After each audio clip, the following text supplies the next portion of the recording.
Nigeria waa dalka ugu dadka badan Afrika, waana mid astaan u ah kala duwanaanshaha awoodda dhaqaale ee qaaradda iyo halganka dawladnimo. Waa dhul hodan ku ah shidaalka, dhaqamada, afafka iyo fanka. Dhanka kalena waa mid la tacaala musuqmaasuq, saboolnimo iyo xasarada siyaasadeed. Nigeria waa mid ka mid ah dalalka dhaca galbeedka Afrika, wuxuuna xal la wadaagaa ilaa 4 dal badweynta Atlantiga ayaana koonfur kaga beegan. waa dalka 14aad ee ugu weyn qaaradda. dhanka waqooyi ee dalkaana waa mid qallalan oo laga helo lama degaan. dhanka bari iyo koonfurta bari waa buuro iyo kaymo, halka koonfurtuna tahay xeebo iyo dhul qoyan oo ay ku badan yihiin kaymo roobadyada. wabiyada Niger iyo Benue ayaa ku kulma gudaha Nigeria, waana kuwa muhiim u ah dhaqaalaha, waraabka iyo tamarta ee dalkan. magaca dalkan ee ah Nigeria wuxuu ka yimid wabiga Niger. dalkan waa mid ay ku nool yihiin dadka ugu badan marka la eego Afrika, waxaana ku nool ilaa 230 milyan oo ruux. 1990kiina dalkan dadkiisu waxay ahaayeen ilaa 95 milyan, waxayna 200 milyan noqdeen muddo kooban oo ilaa 24 sano ah. dalka Nigeria waa mid ka mataanaha ugu badan ku dhashaan qowmiyadda Yoruba oo ku badan koonfurta galbeed ee Nigeria ayaana si gaar ah loogu yaqaanaa dhalidda carruurta mataanaha ah. waxaana magaalada Igbo Ora ee gobolka Oyo loogu yaraa magaalada mataanaha, sababtuna waa tirada badan ee mataanaha ah ee halkaas ku dhasha. dalkan waxaa ku nool in ka badan 250 qowmiyadood. kuwa ugu waaweynna waxaa ka mid ah Hausa oo ah qowmiyadda ugu ballaaran dalkan. intooda badan waa muslimiin, waana kuwa ku xoogan dhanka ganacsiga oo waxba ka soo jeeda shakhsiga Afrika ugu taajirsan ee lagu magacaabo Aliko Dangote. dadka Hausa waxay ku badan yihiin dhanka waqooyi ee dalkan, waxaana la jeclaa oo aad isaga agdhow yihiin dadka Fulani. qowmiyadaha kale ee Nigeria waxaa ka mid ah Yoruba oo dhanka galbeed ku badan, waana kuwa isugu jira Kirishtaan iyo Muslim. qowmiyadaha kale ee la xusi karo waa Igbo oo ku badan dhanka bari iyo koonfurta ee dalkan, waana kuwa intooda badan Kirishtaan ah. in ka badan 500 oo luqadood ayaa lagaga hadlaa Nigeria, balse luqadda Ingiriiska ayaa ah luqadda rasmiga ah ee dalkan. dadka Muslimka ah ee dalkan waxay aad ugu badan yihiin dhanka waqooyi, halka Kirishtaanku intooda badan laga helo koonfurta. waqooyiga maalinta Jimcaha ayaa ugu muhiimsan, dadkuna nastaan, halka koonfurta laga sugo maalinta Axadda. muslimiinta iyo Kirishtaanka waa kuwa tir ahaan iska agdhow, laakiin muslimiinta ayaa dalkan ka ah ilaa 53%, halka Kirishtaanka lagu sheego 43%. waxaana dalkan ku nool dad haysta diimo dhaqameed ee awoowayaashood ka dhaxleen. siyaasadda dalkan waxaa si weyn saameyn ugu leh diinta, waxaana aalaaba taagan doodo ku salaysan isku dheelitirka muslimiinta iyo Kirishtaanka ee dhanka xukunka. madaxweynaha haatan ee Nigeria waa Bola Ahmed Tinubu, waana Muslim. haddaba Kirishtaanku waxay filayeen in madaxweyne ku-xigeenka dalka uu noqdo qof haysta diinta Kirishtaanka, balse taasi beddelkeeda waxaa noqday shakhsi Muslim ah oo lagu magacaabo Kashim Shettima. madaxweynaha iyo madaxweyne ku-xigeenka labaduba waa kuwa aan ahayn Kirishtaan. waxaa mararka qaar dalkan ka dhaca isku dhacyo u dhaxeeya muslimiinta iyo Kirishtaanka, gaar ahaan bartamaha Nigeria ama dhulka loo yaqaano Middle Belt oo ah aag ay ku kulmaan dadka labada diin kala haysta. waxayna isku dhacyadu ka dhacaan badanaa magaalooyinka dhaca aagga sida magaalada Jos. ka hor gumaysigii reer Yurub, dhulka Nigeria waxaa ka jireen oo soo maray dhowr boqortooyo sida Oyo oo dadka Yuruba lahaayeen, boqortooyadii Benin iyo khilaafadii Sokoto oo ahayd dawlad Islaami ah oo ka hana qaaday waqooyiga Nigeria qarnigii 19aad. gumaysiga Nigeria wuxuu bilaabmay qarnigii 19aad markii boqortooyadii Ingiriiska iyo dalal kale oo Yurub ah ay bilaabeen maamulidda Afrika. sanadkii 1914 Ingiriisku wuxuu si qasab ah isugu daray qaybo kala duwan oo dalka ka tirsan.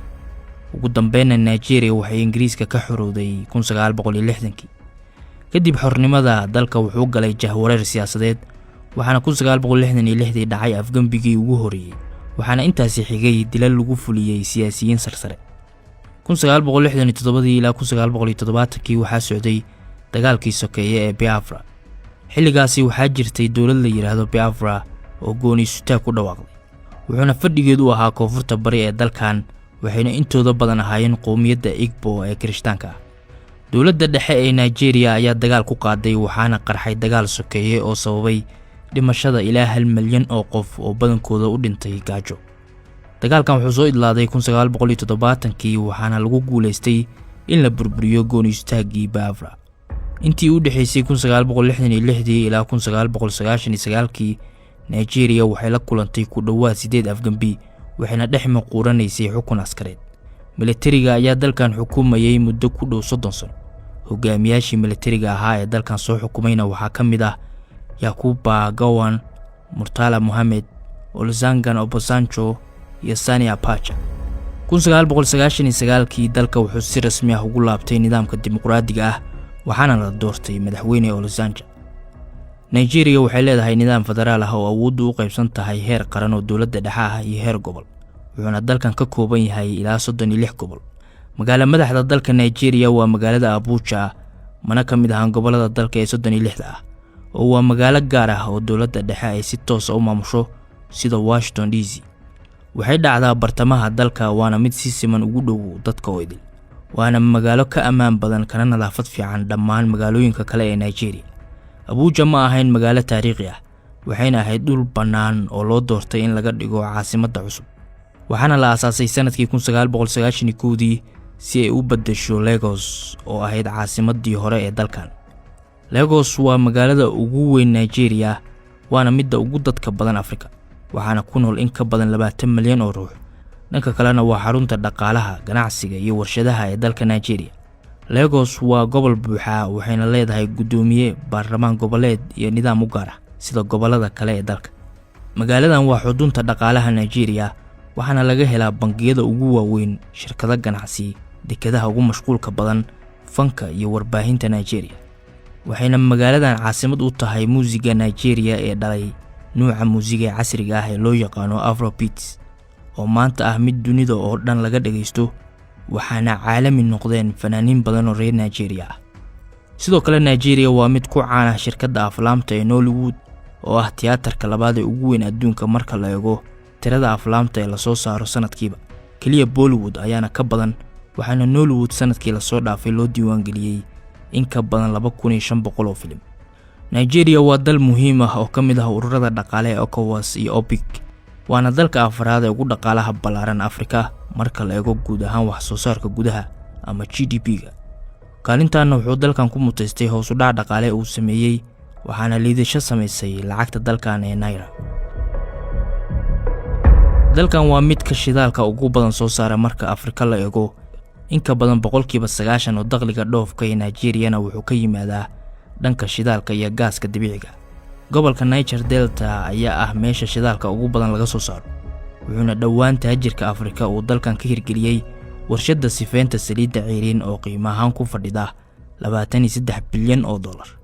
inkastoo Nigeria ay tahay dalka ugu weyn ee shidaalka soo saara marka Afrika la eego, haddana waa dal la daalaa dhacaya horumar la'aan dhaqaale.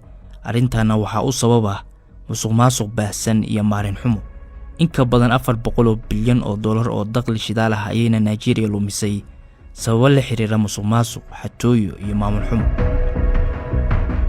tuugada shidaalka iyo weerarada ka dhanka ah kaabayaasha sida Trans-Niger Pipeline ayaa si weyn u yareeyay wax soo saarka. tusaale ahaan bishii Maarso ee sanadkan, qarax ka dhacay Trans-Niger Pipeline ayaa halis geliyay 450,000 oo fuusto oo shidaal ah.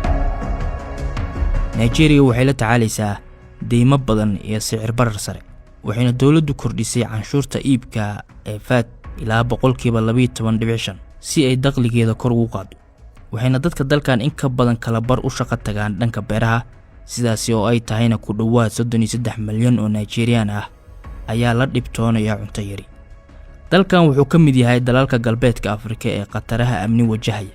kooxaha Boko Haram iyo Iswap ayaana weerar ka geystaan gobolada waqooyi bari sida Borno, Yobe iyo Adamawa. Nigeria waa dalka lixaad ee ugu dadka badan dunida, laakiin ku dhawaad kala bar oo dhalinyarada dalkan ah ma haystaan wax shaqo rasmi ah. tanina waxay ka qayb qaadataa amni darada iyo inuu kordho afduubka. Govermata waa aag taariikhi ah oo ku yaala magaalada Kano ee waqooyiga dalkan, waxaana si gaar ah loogu yaqaanaa diabetiska dhaqameed ee halkaas ku yaala, waana halka ugu qadiimsan ee Afrika ee dharka lagu midabeeyo, waxaana la aasaasay 1498. waxaa si weyn loogu yaqaanaa halkan oo ay caan ku tahay isticmaalka geedka indigo si loo helo midab buluug ah oo qoto dheer.